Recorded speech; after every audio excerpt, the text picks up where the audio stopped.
Sudah, saya lanjutkan yang wujud ya yang kemarin ya. Soalnya nanti dalilnya sifat-sifat selanjutnya itu nginduk ke wujud nanti. Jadi pembahasannya hanya tentang pembuktian Allah lewat sifat wujud. Sudah, kemarin kita bahas tentang yang dalil wujud versi mutakallimin. Jadi kalau ditanya apa dalil sifat wujud, apa? Adanya alam, wujudul alam. Dari segi mana wujudul alam itu bisa jadi dalil adanya Allah? Hudusul alam, barunya alam. Jadi adanya makhluk ini jadi bukti adanya Allah. Dari segi mana makhluk itu jadi bukti? Dari segi barunya.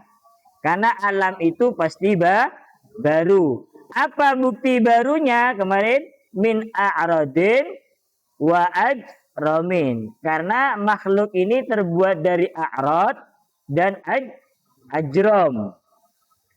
Kemudian a'rad tahtaju ila jirmin tahayyaza bihi. Sedangkan a'rad dan jirim, terutama jirim itu membutuhkan tempat. Sedangkan tempat itu baru apa qadim? Tempat, kata tempat itu baru. Maka setiap perkara yang membutuhkan tempat, maka dikategorikan baru. Kursi baru.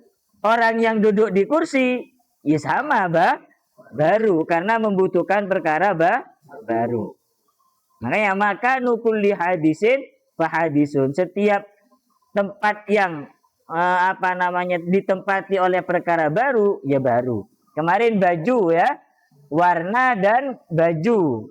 Warna menempati baju, baju dikatakan ada karena ditempati warna. Maka keduanya sama-sama baru, tubuh kita juga sama. Apalagi kalau kita malah ada tanggal lahirnya, jelas barunya sudah.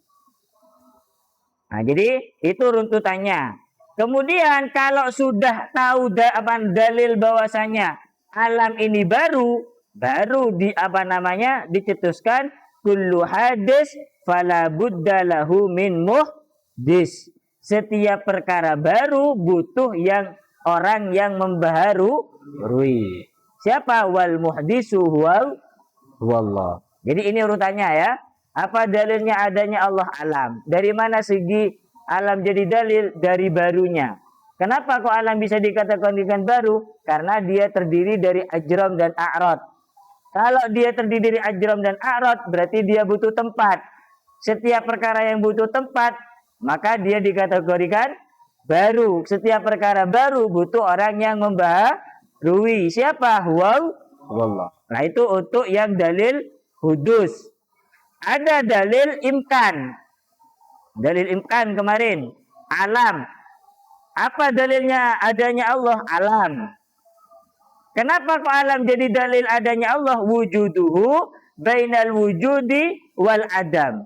Karena alam sebelum diciptakan itu antara ada dan tiada. Sebelum adanya alam ini, itu antara ada dan tiada. Kemudian siapa yang murajjihnya? Yang menentukan bahwasanya alam ini harus ada? Allah. Jadi semuanya pabrik pabrik sepatu lah. Sebelumnya kan tidak ada pabrik itu. Pabrik itu bisa ada murajjihnya. Siapa? Orang yang berbisnis pabrik sepatu. Baru sepatunya ada. Makanya runtutannya cuma seperti itu. Ada dalil hudus, ada dalil imkan. Kalau dalil hudus runtutannya seperti tadi, kalau dalil imkan seperti itu. Jadi alam buktinya alam bisa jadi bukti adanya Allah gimana? Kalau dalil imkan seperti ini, alam dulu kan tidak ada. Nah, yang menentukan ada ini siapa? Nah itu al-murajjih huwallah. Sebenarnya runtutannya lebih pendek dalil imkan. Nah, karena kita kalau lihat ke belakang, kita tidak bahas filsafat barat ya. Kalau bahas filsafat barat, kita tidak akan nemu titik temunya. Karena kalau Aristoteles itu bahas pada penciptaan Tuhan, itu tidak mau. Makanya dia berpendapat alam ini kidam. Kidam itu berarti wis dahulu udah ada sababnya, ndak ada. Nah, kalau kita ikut itu, kita pastinya keliru sudah. Tapi kalau kita ikut mutakallimin seperti ini gambarannya, seperti tadi. Jadi ada dalil hudus, ada dalil imkan. Itu versi mutakallimin. Kalau versinya Ibnu Sina lebih pendek. Ibnu Sina cuma bilang dalam kitabnya Asy-Syifa ya. Ibnu Sina itu punya kitab Asy-Syifa namanya. Itu mengkategorikan itu dua. Wajibul wujud, ada mungkinul wujud. Wajibul wujud itu adalah wujuduhu lidzatihi la li'illatin. Wujudnya itu, zatnya itu ada la li'illatin, tidak karena sebab apa-apa. Itu yang wajibul wujud. Karena tidak sebab apa-apa, la yaftakiru wujuduhu ila illatin li'annahu illah. Karena wujudnya tidak butuh apa-apa, maka keberadaannya tidak butuh sebab. Karena dia penyebabnya. Dan ini kategorinya yang disebut Allah. Makanya sekarang kan beredar istilah wajibul wujud. Itu sebenarnya teorinya Ibnu Sina. Tapi kendati Ibnu Sina nanti itu melencengnya di bab ada. Jadi gini, Ibnu Sina itu kan punya akonun fitib. Dasar kedokteran, kitab dasar kedokteran. Kenapa kok Ibnu Sina itu sampai punya kitab seperti itu? Beliau memastikan ada. Contoh, kalau sampean pilek, itu berarti sakit. Kalau sampean badannya ndak enak, terasa apa ndak? Ibnu Sina itu cuma mengidentifikasi itu. Oh, berarti kalau kita kalau ndak rokaan lah. Kalau kita sudah rokaan ndak enak, berarti sakit. Itu tanda-tanda seperti itu beliau tulis. Hanya sampai menyimpulkan Ibnu Sina itu kalau ada itu bisa dipastikan. Air kalau ada di dataran rendah sungainya, ngalirnya pasti turun apa naik?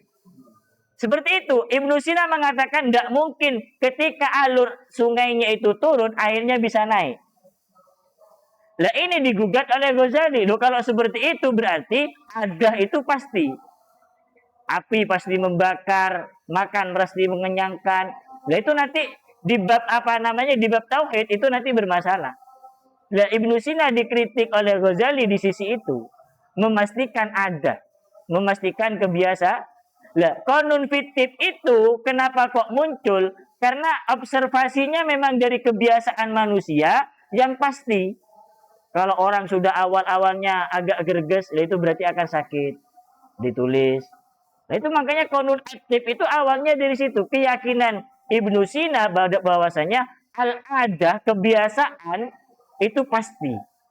Kalau sudah gerges pasti sakit. Lah pasti seperti itu yang ditentang oleh Ghazali. Akhirnya kan pertanyaannya belum. Kerjanya Tuhan apa? Kalau semua itu pasti sudah. Kan akhirnya Allah tidak ikut-ikut ini. Berarti Allah tidak bisa berkehendak sebaliknya dong. Nah, di situ yang digugat oleh Ghazali. Makanya ketika bahas wajibul wujud, konsepnya Ibnu Sina, di sini kita bisa ambil. Tapi nanti ketika Asy-Syifa kitab yang di belakang, nah itu nanti akan terpengaruh ada nanti. Ketika sikin disentuhkan ke roti, oh berarti bisa memutus. Itu pasti kata Ibnu Sina.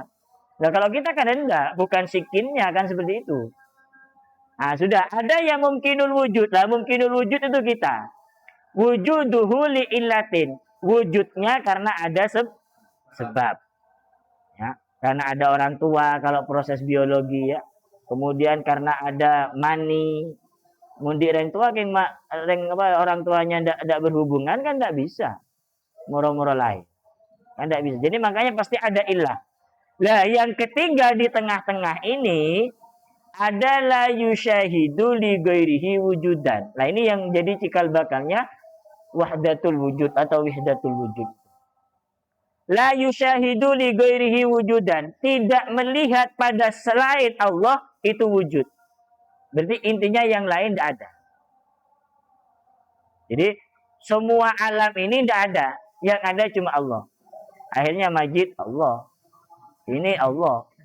Jadi la yusyahidu li ghairihi wujudan. kalian semua tidak wujud, kalian semua tidak wujud, yang wujud Allah. Berarti semua kullu syai' huwa Allah. Semua sesuatu ini adalah Allah. Nah ini dari cabang daripada pemahaman keliru tentang wujud. Nah, kemudian Ibnu Arabi itu menyelipkan pemahaman bahwasanya dalam la yusyahidu li ghairihi wujud, dan itu ada dua. Ada wihdatus syuhud, ada wihdatul wujud. Nah, ini sama konsepnya. Tidak melihat sesuatu yang wujud kecuali semuanya adalah Allah. Ada wihdatus syuhud. Kalau wihdatus syuhud cabang dari itu ya. Wihdatus syuhud itu kata Ibnu Arabi kayak al-Hallaj. Nanti Pak Ridwan ceritakan itu bagaimana Hallaj itu dibunuh. Ya kan ngeri gitu. Husain al-Hallaj, anallah, gimana? Mafil jubbah illallah. Hanya lahir Siti Jenar. Kemudian Imam Abi Yazid Al-Bustami. Itu wihdatus syuhud. Kenapa kok dikatakan wihdatus syuhud? Karena ketika beliau mengucapkan fi hali fanaihi. Wali kalau sudah fana, majdub, itu apa aja mau dikatakan. Kayak orang gila lah. Fana itu kan rusak, akalnya sudah tidak ada. Kenapa kalau dikatakan wihdatus syuhud? Karena dia itu ketika mengucapkannya bukan fi halil yaqdah. Bukan ketika dia sadar, justru ketika dia tidak sadar. Itu dikategorikan wihdatus syuhud. Lah yang wihdatul wujud yang punyaan Ibnu Arabi. Asy-Syekhul Kabir. Apa? Guru besar. Kan terkenal Syekhul Kabir. Ada Kibritul Ahmar julukannya. Belerang merah. Karena apa namanya? Ya namanya terkenal Syekhul Akbar, repot. Sampai ini Ibnu Arabi itu ketika beliau itu menyodorkan konsep wihdatul wujud. Nah ini harus ada waktu khusus nanti ya kalau mau ngorek ya. Jadi Allah itu ada gini, Mas. Nama kitabnya Fusulul Hikam. Itu Allah itu ada 3. Fi halil ahadi, fi halil wahidi, fi halit tajalli. Kenapa kok kitabnya Ibnu Arabi itu dilarang? Satu, ruwet. Jujur-jujuran ruwet memang. Nomor 2, kalau tidak keseken syariatnya melenceng. Yang absolut itu ahadi, tidak tersentuh memang.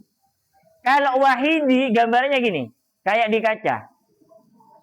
Beliau membiarkan kaca. Semuanya ini kaca muter semua. Saya di tengah. Yang Allah itu yang di tengah. Yang ada di kaca itu adalah makhluk. Kira-kira kalau saya tanya, apa bukti adanya Allah kepada orang yang di tengah? Masuk akal apa enggak? Masuk akal apa enggak? Yang di tengah ada Majid di tengah. Ini kaca semuanya muter. Gambarnya Majid muter ini. Terus saya tanya, apa bukti adanya Majid? Loh, kamu sudah ada di tengah, mau ditanya gitu. Loh, kamu kan di situ. Makanya kata Ibnu Arabi aneh ketika orang nanyakan apa bukti adanya Allah. Karena gambarannya pakai itu. Paham? Nah, sekarang kan yang harus dipertanyakan apa bukti adanya alam? Kalau ikut pikiran Ibnu Arabi ya. Apa buktinya ada apa gambar di kaca itu? Bukan yang berdiri di tengah. Berdiri di tengah Majid jelas ada sudah. Jadi yang ada di kaca itu. Maksudnya kan gini, jangan tanya dalil adanya Allah, dalil adanya makhluk itu apa? Kan beliau menganggap semua itu adalah Tuhan. Sama kayak sampean siang-siang keluar, terus ada dil, ada bayangan. Ya orangnya itu Allah, dilnya makhluk.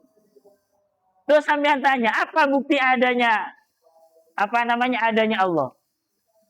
Atau adanya orang itu. Orang jelas-jelas dia ada kok. Yang ditanyakan kenapa ada dil. Makanya kan itu terbalik akhirnya. Kalau kita mempertanyakan apa dalil adanya Allah. Justru kalau Ibnu Arabi apa dalil adanya makhluk? Gitu. Paham? Nah itu dah yang akan jadinya nanti wihdatul wujud. Nah, manunggaling kaula Gusti tadi itu. Makanya di sini diterangkan ini yang wihdatul syuhud dulu ya. Ala annahum kanur rijalan fanu fi hubbihim lillah. Kayak Husain Hallaj, Abi Yazid al-Bustami, Qasim al-Junaid. Itu kenapa dikatakan wihdatul syuhud? Karena mereka fanu fi hubbihim. Mereka fana dalam cinta lillah kepada Allah. An anfusihim wa an kulli ma siwallah. Dan mereka mentiadakan dirinya dan termasuk semua yang ada di bumi ini kecuali Allah. Falam yusyahid, dan dia tidak melihat illallah, kecuali Allah. Makanya wa fil wujudi ghairu hadhihi wihdatul syuhud la wihdatul wujud. Maka yang seperti ini itu bukan wihdatul wujud, tapi wihdatus syuhud. Kalau wihdatul wujud apa? Nah ini. Nadhariyatun falsafiyah as-sufiyah taro annal wujudal hakiki wahid huwallah. Yaitu pemahaman bahwasanya sesungguhnya yang wujud hakiki ini ada satu, yaitu Allah. Wa ma siwahu magahirun wa tajalliyatun lihadihil wujud. Kita ini ada hanya sebagai pancaran proyeksi dari Allah. Sebenarnya ini seru. Kalau dilanjutkan seru. Kayak gini lah. Ada nanti di babnya Fusul Hikam Al-Insanul Kamil. Coba saya tanya. Kira-kira orang setelah Allah yang paling utama siapa? Nabi Muhammad. Tajallinya Allah itu pada Nabi Muhammad. Kenapa ada istilah Nur Muhammad? Karena yang mendekati Tuhan itu Muhammad. Mendekati ya, bukan Tuhan. Tajallinya Allah Muhammad. Kalau kamu lihat Muhammad, seperti itulah Allah. Ketika kamu maksiat, ketika kamu melanggar perintah Rasul, apa Rasul marah? Tidak, malah mendoakan. Allah ketika sampean maksiat, apa menghukum sampean? Tidak. Malah menunggu toh. Apa yang sampean temukan pada sifat Muhammad itu tajalliyat minallah. Tajallinya Allah. Itu di bab tajalli nanti. Kalau di ahad kita tidak bisa. Jadi Ibnu Arabi itu gambarkan gini, man. Makhluk ini ada, itu sebenarnya Allah ingin menggambarkan bahwasanya dirinya ada di 1% makhluknya. Contoh, kamu dermawan. Dermawan itu sifat Allah apa bukan? Itu termasuk tajallinya Allah dalam diri sampean yang Allah titipkan kepada Anda. Dermawan. Nah, ketika orang lain melihat Anda bahwasanya dermawan, bagaimana dengan yang menciptakan? Terus ada lagi yang ganteng semuanya. Ini saja ciptaannya ganteng. Bagaimana yang menciptakan? Jadi semua kita yang ada di sini, kalau di makom tajalli nanti, itu bahwasanya semua yang ada di alam ini adalah proyeksi, partikel-partikel proyeksinya Allah yang sesungguhnya. Makanya nanti disebut al-insanul kamil. Yang paling mendekati siapa? Muhammad Rasulullah. Kalau di ahadi itu tidak bisa. Kita terhijab di sana. Kalau wahid itu masih bisa. Sudah. Itu wihdatul syuhud dan wihdatul wujud. Nah ini termasuk di antara ketika halat ya, ketika halat itu sedang fana, di antara kata-katanya zikruhu zikri wa zikri zikruhu. Mengingat Allah, mengingat aku. Mengingat aku, mengingat Allah. Hal yakuna adzakirani illa ma'a. Apakah orang yang saling mengingat itu tidak selalu bersama? Contoh sudah sekarang. Sampean ingat si dia. Mungkin keberadaannya jauh. Tapi serasa di hati sampean dekat. Tapi kalau halat lebih dari itu. Kalau saya ingat Allah, Allah ingat saya. Berarti Allah ada di dalam saya. Nah, kalau hub sampean naik nanti, pasti di situ. Coba sudah, kalau dia nangis. Saya nangis enggak? Ya ngaku. Kalau dia nangis sampai nangis ya.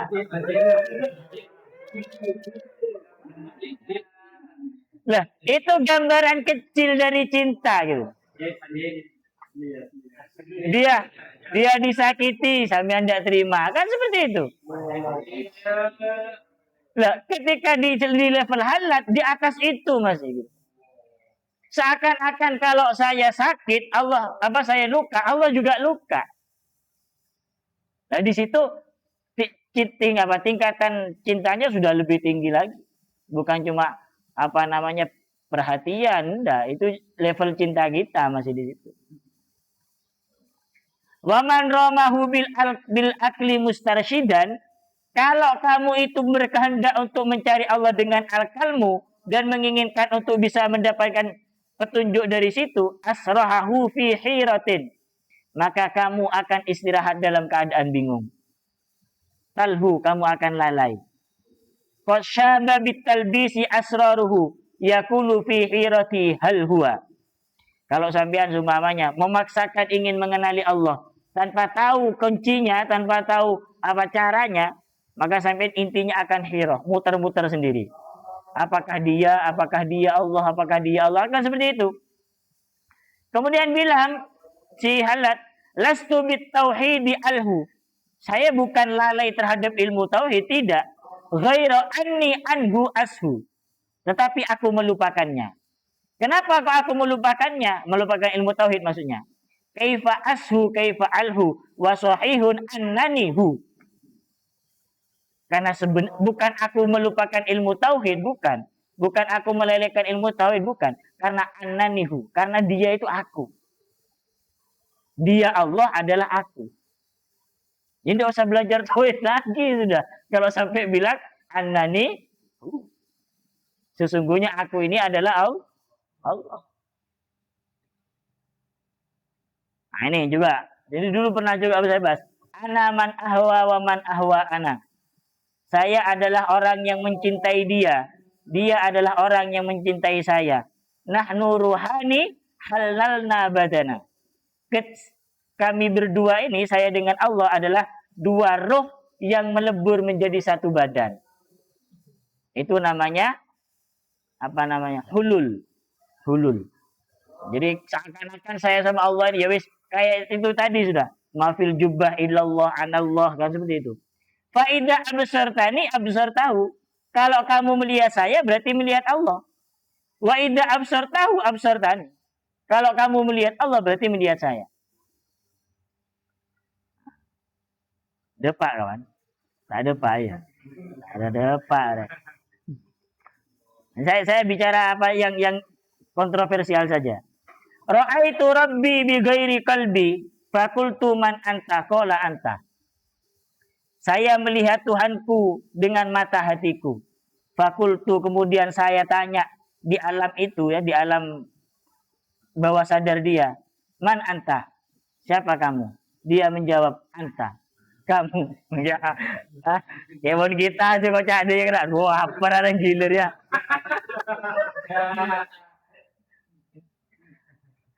Falaisa lil aina minka aina. Maka seharusnya tidak ada kata aina kepada Allah. Aina Allah. Itu orang tidak tahu kayak gitu. Tingkat bawah. Seharusnya tidak ada kata aina kepada Allah. Walaisa aina bihaisu anta. Juga ketika sampean tanya kepada orang, aina Allah? Ana. Ana. Mali bu'dun ba'da bu'tika ba'da ma'na ini. Mali bu'dun, bagiku tidak ada kata jauh. Ba'da bu'dika, setelah jauhmu. Ba'da ma tayaqqantu, setelah aku yakin annal qurba wal bu'da wahid. Sampean kan bilang jauh itu karena menurut sampean itu ada dua, ada dekat, ada jauh. Kalau bagi Halat, tayaqqantu annal qurba wal bu'da wahid. Dekat jauh itu satu.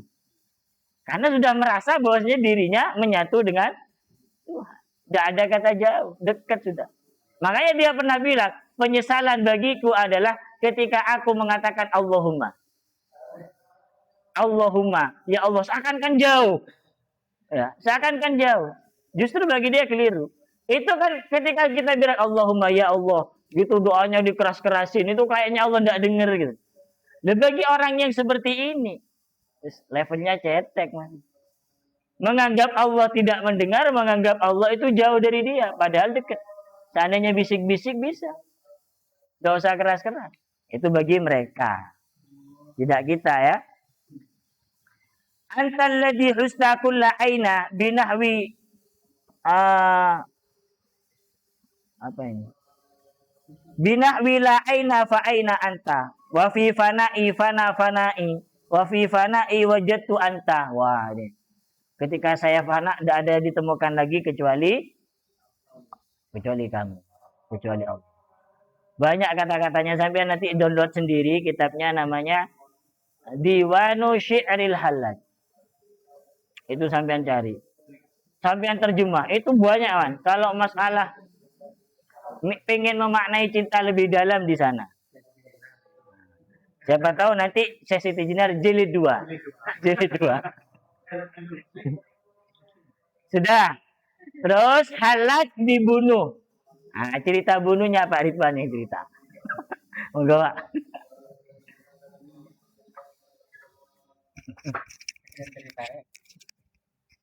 Bismillahirrahmanirrahim. Assalamualaikum warahmatullahi wabarakatuh.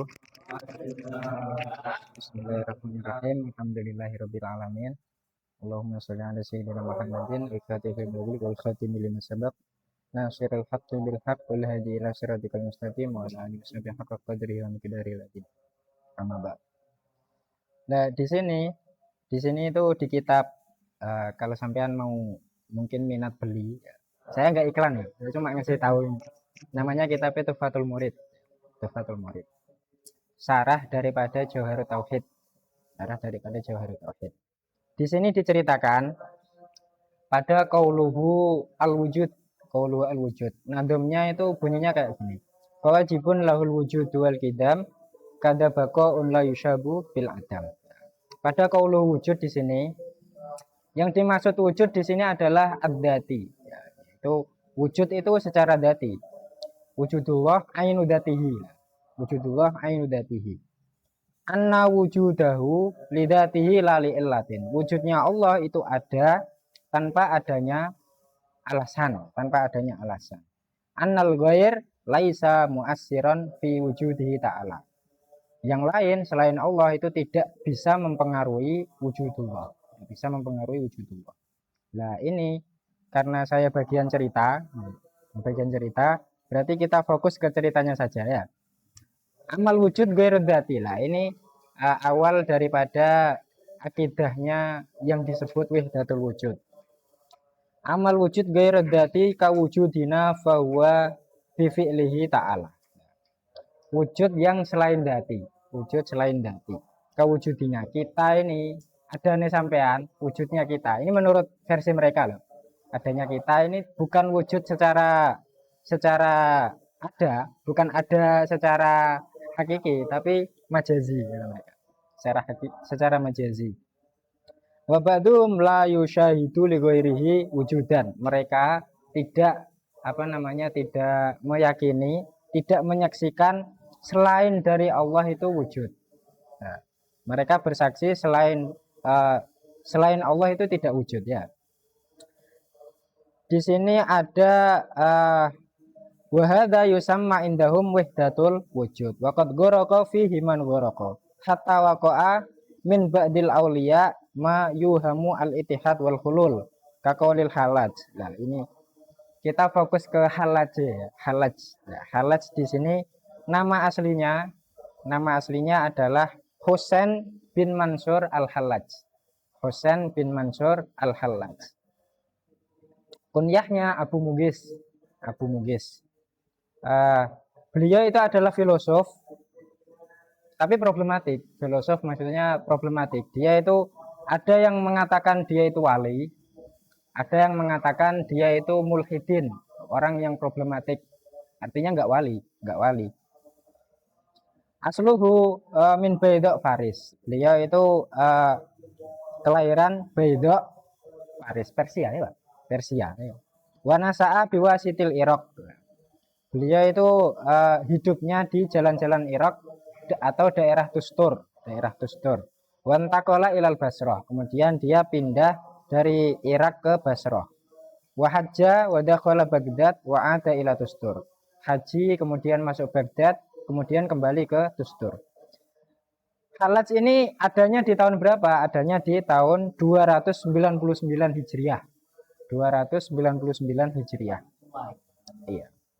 Fattaba'a ba'dun nas tariqatahu fit tauhid wal iman, summa kana yantaqilu fil buldan wa yanshuru tariqatahu sirran. Banyak masyarakat yang mengikuti torikohnya dia, tetapi dia menyebarkan torikohnya itu dengan cara sir atau rahasia atau gerilya. Wa innahu kana yadharu madhab syiah lil mulukil abbasiyin. Dia itu menampakkan madhab syiah. Jangan kira ya, syiah itu juga banyak sufinya. Tapi kata sufi di sini itu kan ada sufi yang benar sama sufi yang salah. Terus wa madhabus sufiyah lil ammah wa huwa fi tadha'ifi dzalika yadda'i hululul ilahiyah. Kesalahannya dia itu mengeklaim dirinya itu dia hululul ilahiyah. Hulul itu artinya apa? Hulul adalah Allah menitis kepada makhluknya. Hulul itu Allah menitis kepada makhluknya. Mungkin kayak lebih dekat ke pemahamannya orang Kristen mungkin. Jadi siapa? Nabi Isa itu adalah wujud dari Allah yang menitis menjadi manusia ya. Mungkin kayak gitu. Mungkin lah ya. Saya nggak tahu soalnya. Jadi apa sih? Dari virus kan. Terus selanjutnya mana ini? Kasurat al wasyayatu bihi ilal muqtadir al abbasi. Karena dia itu sering buat gaduh, akhirnya dia itu dilaporkan sama penguasa setempat. Dilaporkan sama polsek lah bahasanya. Dilaporkan sama polsek. Fa amara bil qabdi alaihi. Nah, polsek tadi menyuruh untuk menangkap dia. Dia ditangkap. Fasujina wa udiba wa duriba wa huwa sabiron la yata'awahu wala yastagisu. Setelah itu dia dipenjara, dia disiksa, dia dipukuli, tapi dia tidak pernah merintih. Tidak pernah ngerasa kesakitan, tidak juga meminta tolong. Kalau sampean. Nah, di sini ada komentarnya Ibnu Khalikan. Entah ini sampean bacanya Ibnu Khalikan atau Ibnu Khalikan. Wa quti'at atrafu al-arba'ah summa hazza ra'sahu wa akhraqat jisatuhu ya, wa akhraqat jisatuhu. Apa namanya? Atraful arba'ahnya itu apa? Jari ya, Pak. Jari empatnya itu dipotong semua. Empat tangannya jari ini dipotong semua. Empat-empatnya dipotong. Kemudian kepalanya dipotong juga. Wa ukhriqat jisatuhu. Kemudian tubuhnya dibakar. Walam masorot Ramadan ulkiyat fi dajlatin. Setelah jadi abu, abunya dibuang di Sungai Dajlah. Sungai Dajlah itu sekarang Sungai Tigris di Irak ya. Sungai Tigris di Irak. Wa nusiba ra'sahu ala jisri Baghdad. Kemudian kepalanya dipajang di jembatan Baghdad. Kepalanya. Wadda'a lah ini yang agak gimana gitu. Wadda'a ashabuhu annahu lam yuktal. Siapa santri ini dulu kan santri itu disebut ashab kan ya. Santri ini itu ngomong nggak gini. Oh, itu yang dibunuh itu aslinya bukan siapa Halaj.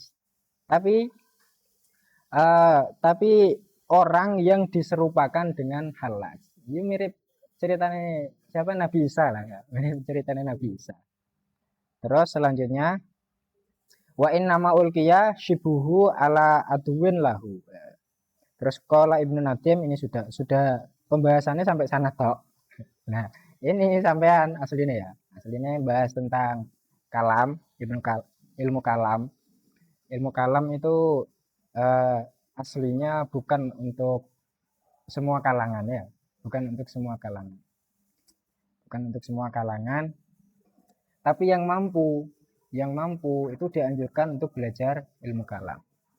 Kalau kita mungkin yang otak kita terbatas, yang mungkin ya bodoh lah, bodoh pokoknya bodoh ya. Bodoh itu belajar tauhid aja lah, belajar tauhid yang benar lah. Di sini ada keterangan wa yakfi al mukallaf ayya'rifa annallaha maujudun. Cukup untuk mukallaf itu mengetahui Allah itu maujud, gitu aja. Allah itu maujud, la yajibu alaihi ma'rifatu anna wujudahu ta'ala ainu dzatihi. Tidak wajib untuk mukallaf mengetahui bahwasanya wujudnya Allah Ta'ala itu ainu dzatihi. Nah, itu enggak wajib. Itu sudah masuk koridor ilmu kalam. Ghairu dzatihi kama qala Sayyid Muhammad As-Shaghir. Li'anna dzalika min gawamidi ilmil kalam, karena untuk mengetahui hal tersebut itu masuk dalam kerumitan yang ada di ilmu kalam ya. Kerumitan yang ada di ilmu kalam. Seperti yang diterangkan tadi kan rumit kan. Ada orang di tengah, terus dikelilingi cermin, terus tanya, yang wujud siapa? Yang wujud siapa?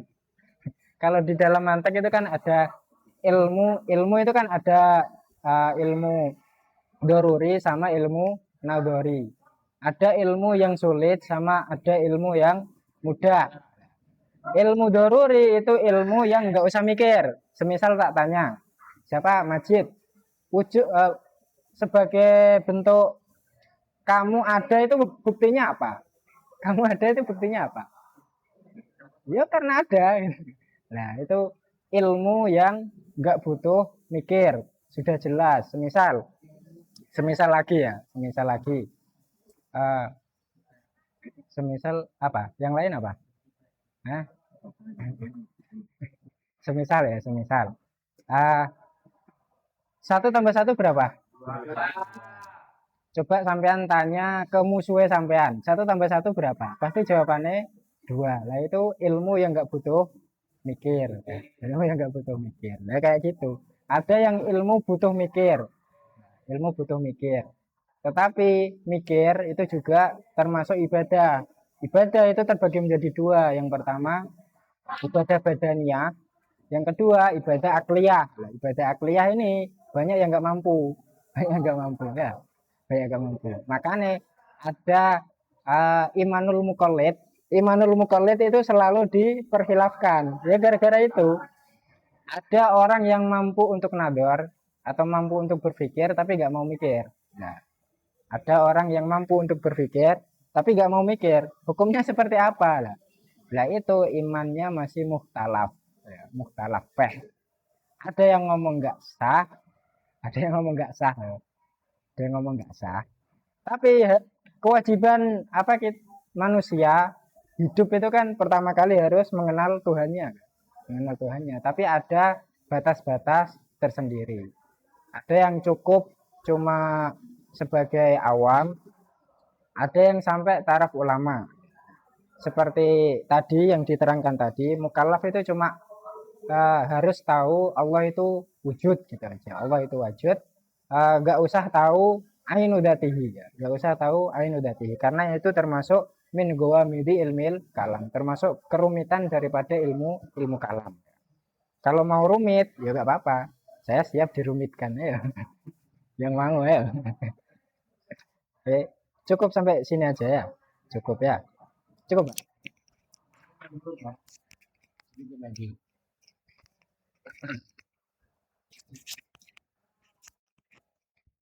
Pokoknya tahu itu kan, yang mutakallim aja, yang tauhid. Kalau yang kayak Ibnu Arabi itu jadikan sampean itu sebagai biasanya anak kampus yang selalu mempertanyakan eksistensinya Allah. Jadi kalau mau terjun ke sana, ya ayo. istilahnya kalau mau fusulul hikam digali bisa, tapi memang harus ada waktu khusus. Jadi bagaimana Allah dalam bentuk ahadi, bentuk wahidi, bentuk tajalli. Nah itu sebenarnya kalau saya nyimpulkan itu lebih gampang sebenarnya. Memahami Allah lewat itu, metode itu lebih gampang. Jadi kayaknya Allah pasti ada deh. Pasti kesimpulannya ke sana. Tapi sebenarnya kalau pakai logika mutakalim lebih simpel. Contoh, kita mempertanyakan tadi itu. Apa bukti adanya Allah? Alam. Apa bukti alam itu menjadi bukti adanya Allah? Barunya alam. Kenapa kok alam dikatakan baru? Karena butuh tempat. Berarti setiap perkara baru itu butuh tempat. Ketika sudah dikatakan baru, maka yahtaju ila muhdis. Butuh pada yang membarui siapa? Allah. Runtutan itu sampean ngerti, sampean tidak mungkin ikhtilaf imannya. Karena sudah tahu dalilnya. Atau versi imkan, dalil imkan tadi lebih pendek. Apa bukti adanya Allah? Adanya alam. Dari mana bukti adanya alam menjadi bukti adanya Allah? Karena pasti ketika sebelum adanya alam ada yang menentukan keberadaannya. Siapa? Allah. Lah ketika sampean tahu itu saja sudah, sampean tidak mungkin diikhtilafkan imannya. Sampean tahu Allah dengan dasarkan dalil. Bukan cuma sampean tahu yakin apa enggak Allah itu ada, yakin saya. Sampai itu tok, lah itu ikhtilaf imannya. Bisa dikatakan iman, bisa enggak. Tapi kalau sampean sudah tahu runtutan dalilnya, itu sudah enggak. Berarti sampean tahu dengan dalilnya. Nah, ketika semuanya bahas kayak Big Bang. Big Bang itu kan sebenarnya teori yang sama masuk ke Mutakallimin. Alam ini kan semuanya. Kayak terjadinya Big Bang, itu sebenarnya katanya itu dari dari ilmuwan Katolik kalau tidak salah. Dia percaya Tuhan. Yang mencetuskan Big Bang itu orang ilmuwan Katolik. Kemudian pada waktu itu dicemooh memang. Karena tidak masuk akal. Einstein saja dulu itu tidak percaya. Bahwasanya itu kan lewat fisika itu. Ngukurnya Big Bang itu lewat fisika. Einstein kan ahlinya di situ. Pakai rumusnya Einstein bisa melahirkan Big Bang. Tapi apa kata Einstein? Rumusmu benar, tapi natijahmu menjijikkan. Karena pasti membutuhkan Tuhan di akhir. Kendati Einstein di akhir-akhir itu percaya Tuhan. Yang tidak percaya kayak Aristoteles. Muridnya Plato percaya. Karena dia berpikir bahwasanya tidak mungkin keteraturan alam sedemikian sempurna ini hanya kebetulan yang dulu saya pernah lihat. An-natijah lil musodafah. Masa cuma menyimpulkan bahwasanya ini kebetulan? Tidak mungkin. Itu Plato sudah. Jadi selevel Plato itu masih percaya. Yang tidak percaya siapa? Aristotelesnya. Dia justru tidak mau mengatakan bahwasanya nanti sebelum alam ini apa? Tidak ada. Alam ini kidam dahulu sudah. Gitu. Jadi makanya di ranah-ranah filsafat kita itu akan terjebak pada filsafat barat. Hanya nanti yang masuk itu argumen dari Aristoteles dan lain sebagainya. Kebanyakan filsafat itu tidak mau di sana. Tidak aman untuk karena tidak bisa dilogikakan. Hawking, siapa? Ya Stephen Hawking. Itu kan juga sama, tidak percaya Tuhan. Yang orangnya sudah nggak kuat jalan, ahli fisika. Nah, Big Bang itu justru mengkonfirmasi bahwasanya ada Tuhan justru. Kosmologi itu ada Tuhan. Karena apa? Di awal-awal nanti ada benturan itu, katanya dari sesuatu yang kecil. Itu kan harus ada sebabnya. Sebabnya benda yang meletus itu apa? Siapa yang mengadakan itu? Pasti kan larinya kepada Allah. Siapa? Jawabannya tidak ada. Makanya Aristoteles kemudian ilmuwan-ilmuwan setelahnya banyak yang menganggap Big Bang ini teori usang sudah. Karena apa? Nanti justru ketika ke atas mengkonfirmasi adanya Tuhan. Kalau ada pertanyaan kayak dulu semuanya, terus sebelum Allah menciptakan alam ini, Allah di mana? Nah, justru pertanyaannya yang salah. Kata di mana itu butuh tempat. Sedangkan Allah tidak butuh tempat. Maka sebut Allah itu ngapain? Allah itu tidak ada di ruang dan waktu dan tempat. Nah, itu sudah tidak masuk di wilayah kita. Kita bisa membayangkan tidak ada tempat, tidak ada ruang, tidak ada masa. Tidak bisa. Nah, ketika ada pertanyaan seperti itu, pertanyaanmu salah. Itu berarti mengandaikan Allah bertempat. Nah, sulitnya di situ. Makanya Ghawaamidut Tauhid tadi yang dikatakan itu memang rumit. Tapi kalau kita cicil, itu justru keimanan kita lebih sempurna. Dan keimanan kita tentang Tauhid itu justru lebih absolut. Ada teori dari, kemarin saya lihat podcastnya Habib Ja'far. Moralitas. Apa bukti adanya Allah? Ya moralitas. Contoh, sampean nyuri, terus gak ada hukuman, gak ada apa, koruptor semua. Seandainya gak ada akhirat, apakah sampean rela? Kan gak rela. Loh, koruptor di mana-mana gak ditangkap, enak menikmati harta kita, gak ada hukuman akhirat. Ya enak dia. Kalau gitu dolim saja kita. Nah, justru bukti adanya hukuman akhirat itu mengkonfirmasi bahwasanya ada pengadilan sesungguhnya di mana? Di akhir. Nah, itu bukti bahwasanya Allah itu ada. Keadilan yang absolut itu nanti di akhirat. Juga tadi selipan ya. Kayak argumen tadi. Ini juga saya pernah cerita ke Ustaz Ridwan. Gus Ba pernah bilang gini. Ketika logikanya itu keberadaan Tuhan itu kan nisbatil ahad, nisbatil furu' ilal asl. Kayak angka 1. Seberapapun banyaknya angka, mulainya dari 1. Itu kalau digali, itu wahdatul wujud. Karena apa? 1 dengan 1 juta itu dari jenis 1 apa? Hitungan. Kan ya? 1 sama 2 itu sama-sama hitungan atau bukan? Sama. Karena min jinsin wahid, ana wallah, saya dengan Allah min jinsin wahid. Jadi logika yang 1 sampai 1000 itu dia memang betul, ada yang memang itu. Tapi justru itu dibuat dalil untuk wahdatul wujudnya. Nah, itu. Jadi makanya paling tidak sampean ngerti yang mutakallimnya. Untuk mengenai sampean mau memperdalam tentang bagaimana itu Ibnu Arabi wahdatul wujud, kalau sampean download sendiri kayaknya agak sulit. Saya lihat di kontennya siapa itu? Faharuddin Faiz, tahu ya? Nah, itu. Saya lihat di situ, kemudian saya cocokkan di Fusulul Hikam. Beliau itu cuma kelemahannya di mana? Tidak memasangkan referensi. Beliau selalu bilang, saya lupa nama kitabnya. Saya pengennya mengkonfirmasi itu. Karena ceritanya luar biasa. Kayak gini. Ibnu Arabi itu wali. Saking walinya, beliau itu pernah suatu ketika ada di lautan badai luar biasa. Kemudian Ibnu Arabi doa, ya Allah hentikan badai, berhenti badainya.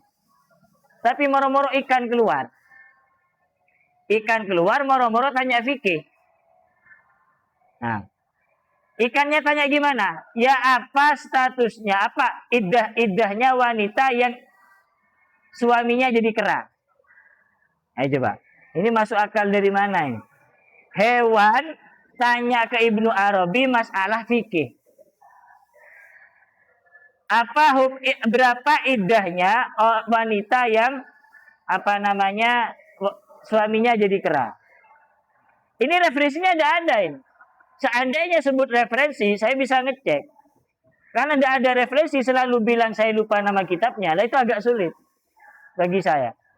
Makanya ketika saya lihat konten itu, ya mungkin sangkaan-sangkaan saja.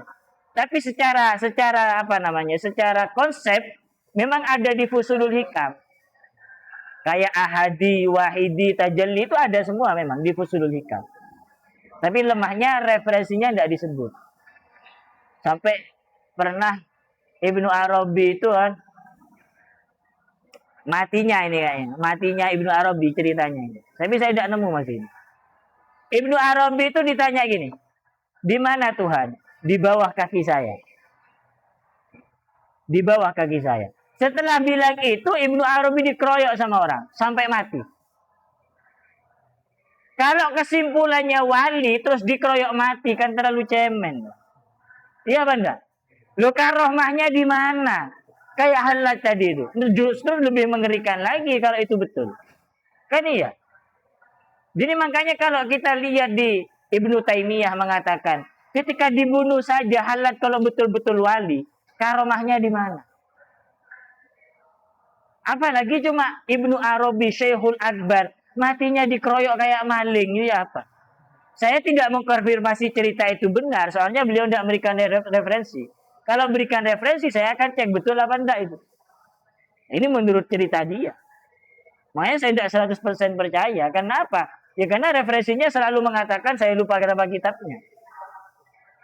Nah, jadi kita, meskipun kita kagum, itu kan kagum orang-orang kayak Fahruddin Faiz itu.